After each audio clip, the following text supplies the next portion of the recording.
Tidak hanya terkenal akan tempat wisatanya, Thailand juga memiliki industri film dengan produk bertema cukup beragam, terutama soal kehidupan queer dan drama boys love Thailand. Salah satu film queer Thailand yang cukup terkenal luas adalah Yes or No tahun 2010. Sebuah kisah coming of age tentang remaja yang jatuh cinta pada sesama teman perempuannya. Dari tahun ke tahun, cerita-cerita yang mengangkat tema kehidupan queer Thailand sudah sangat berkembang dan menampilkan beragam cerita. Dan berikut ini aku akan memberikan beberapa rekomendasi film boys love Thailand yang dapat memberi gambaran soal kehidupan gay di Thailand. Film-film ini menyajikan konflik yang beragam mulai dari sad ending hingga happy ending. Dan sebelum kita masuk ke pembahasan, silakan untuk subscribe channel ini agar tidak ketinggalan informasi mengenai drama boys love Thailand lainnya. Jika kalian tidak sempat menonton drama-drama boys love Thailand dengan banyak episode, berikut ini beberapa pilihan film gay Thailand yang memiliki plot yang gak kalah serunya. Ingat ya, ini film bukan drama, jadi di film ini tidak ada episode-episodenya.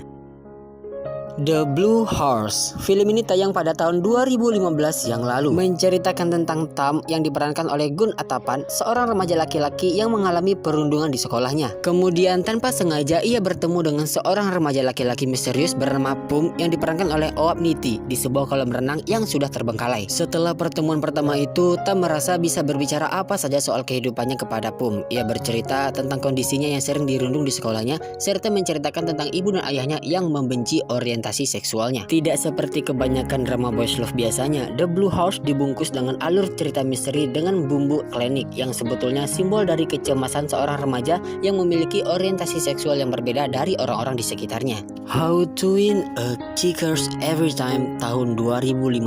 Setelah kehilangan kedua orang tuanya, Ot yang masih berumur 11 tahun harus menghadapi ketidakpastian saat kakak laki-lakinya Ek harus mengikuti program wajib militer dari pemerintah Thailand. Di Thailand sendiri, setiap anak laki-laki yang sudah berusia 21 tahun ke atas harus mengikuti program wajib militer. Tetapi ada cara lain untuk menghindari hal tersebut dengan melalui jalur undian. Jika kamu mendapatkan kertas berwarna merah, berarti kamu harus ikut wajib militer. Namun jika dapat kertas warna hitam, maka kamu bebas dari kewajiban tersebut. Jalur ini pun menjadi ajang korupsi oleh oknum-oknum yang memanfaatkan itu untuk mendapatkan uang sogokan. Bagi Ek yang tidak memiliki apapun, ia tidak bisa berbuat apa-apa ketika ia mendapat kertas berwarna merah. Tidak hanya adiknya Ot yang merasa terguncang dengan hal ini, tapi juga kekasihnya Ek bernama Jai. Tidak seperti pacarnya, Jai adalah orang kaya raya yang dapat kartu hitam berkat koneksi orang tuanya. Menarik melihat potret kehidupan gay serta perbedaan kelas dalam masyarakat di Thailand.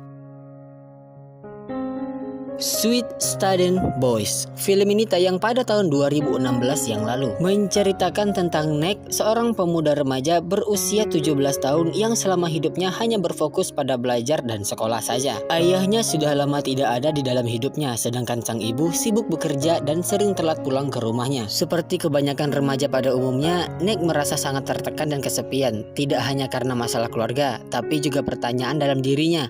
Mengapa ia lebih tertarik kepada laki-laki, baik secara romantis maupun seksual? Dalam kebingungan itu, ia pun mulai belajar tentang seks dan juga cinta. Apa yang akan Nek lakukan ketika semua orang di sekitarnya masih menganggapnya homoseksual, sesuatu yang tidak bermoral? Dalam film ini, aku melihat pesan yang mendasari mereka mencoba untuk menunjukkannya, tapi eksekusi itu sangat mengerikan. Film ini diperankan oleh Chimon Wachiwarit yang berperan sebagai Nek, seorang remaja SMA yang sedang serius mempersiapkan diri untuk ikut tes masuk perguruan tinggi. Di usia Nek yang sudah 17 tahun, Nek baru saja merasakan bagaimana rasanya diperebutkan oleh dua orang.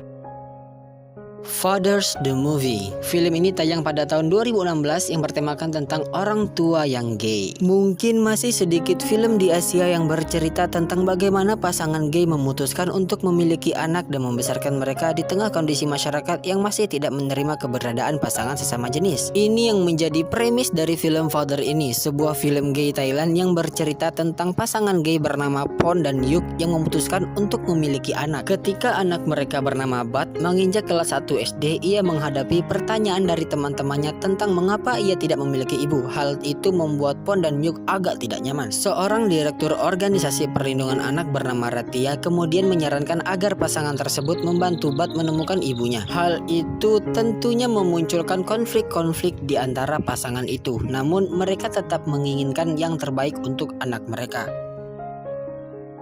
Due the Movie. Film ini tayang pada tahun 2019 yang lalu dan mengangkat tema reinkarnasi. Film ini berkisah tentang dua remaja laki-laki bernama Pop dan Due yang bersekolah di sekolah yang sama. Mereka sangat dekat dan sering menghabiskan waktu bersama. Dari interaksi-interaksi kecil dan intim itu, perasaan suka lebih dari sekedar teman pun muncul di antara mereka. Namun, karena saat itu masyarakat yang tidak menerima pasangan homoseksual, Pop memutuskan untuk mengajak Due kabur dari kota itu. Sayangnya, Due pun menolak dan membuat hubungan mereka pun bubar. 2 dekade kemudian, ketika Pop menjadi guru di sebuah sekolah, ia bertemu dengan seorang murid perempuan dengan nama yang tidak hanya sama dengan Due, tapi sifatnya pun sangat mirip. Karena penasaran dengan sang murid, Pop pun mulai kembali menelusuri kenangannya bersama Due untuk mencari tahu keberadaan Due sekarang. Tapi justru Pop menemukan sebuah fakta yang sangat mengejutkan tentang hubungan antara Due dan anak muridnya itu. Penasaran? Film ini sudah tayang di YouTube, cari aja ya dengan judul yang sama.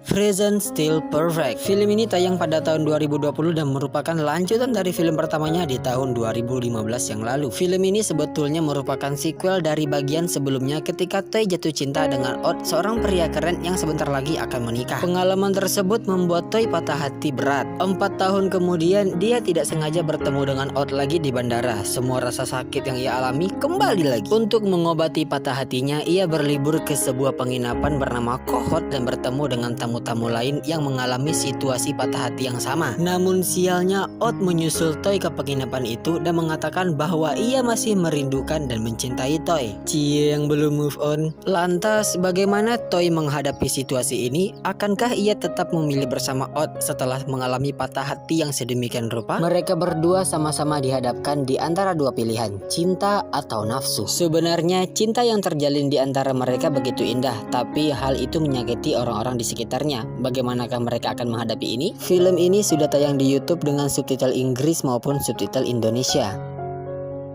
Feel Good to Say Goodbye. Film ini tayang pada tahun 2016 yang lalu. Aku tidak tahu harus berterima kasih atau marah pada film ini, karena film ini merupakan film pertamaku yang mengajarkanku untuk terjun ke dunia boys love ini. Bahkan karenanya aku sampai terbaper-baper selama 2 minggu dan membuat moodku kacau berantakan selama 2 minggu itu. Aku sampai bahkan tidak ingin menonton ulang film ini untuk kedua kali, ketiga kali, atau kesekian kalinya, karena aku tidak ingin merasakan kembali kesedihan mereka di film ini. Menceritakan tentang Chai dan Ek bertemu satu sama lain dalam sebuah perjalanan ke Koh Samet. Pertemuan ini mengingatkan mereka pada ikatan mereka selama bertahun-tahun saat di sekolah. Chai adalah pemain bola voli, sedangkan Ek bermain di tim sepak bola. Mereka berbagi kamar yang sama di kampus. Namun saat itu Chai merasakan sesuatu yang lebih dari sekedar persahabatan terhadap teman sekamarnya ini. Dan saat kembali bertemu di penginapan, mereka pun bingung harus berbuat apa. Apakah melanjutkan atau justru berhenti, karena sebenarnya X sudah memiliki pacar perempuan.